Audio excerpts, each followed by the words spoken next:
சென்னை திருவொற்றியூரில் சரக்கு ரயில் மீது ஏறி தண்டவாளத்தை கடக்க முயன்ற போது மின்சாரம் தாக்கி இளைஞர் உயிரிழந்த சம்பவம் சோகத்தை ஏற்படுத்தியுள்ளது. விவரங்களோடு இணைகிறார் செய்தியாளர் நிர்மல். வணக்கம் நிர்மல், இந்த உயிரிழந்த நபர் குறித்தான விவரங்கள் ஏதேனும் தெரிய வந்துள்ளதா? விவரங்கள் என்ன?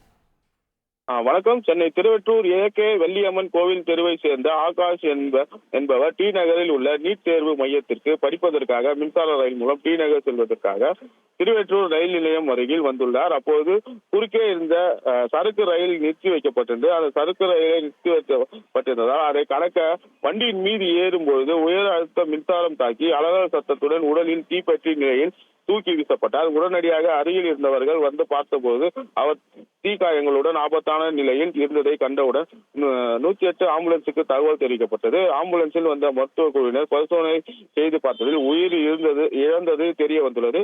இது தொடர்பாக திருவொற்றியூர் ரயில்வே காவல்துறையினர் சம்பவ இடத்திற்கு வந்து உடலை கைப்பற்றி ஸ்டான்லி அரசு மருத்துவமனைக்கு உடற்கூறு ஆய்வுக்காக அனுப்பி வைத்தனர். மேலும் விபத்து குறித்து கொடுக்கப்பட்ட ரயில்வே இரும்பு பாதை காவல்துறையினர் விசாரணை செய்து வருகின்றனர். முழு விவரங்களுக்கு நன்றி நிர்மல். செய்திகளை உடனுக்குடன் தெரிந்து கொள்ள உடனே சப்ஸ்கிரைப் பண்ணுங்க.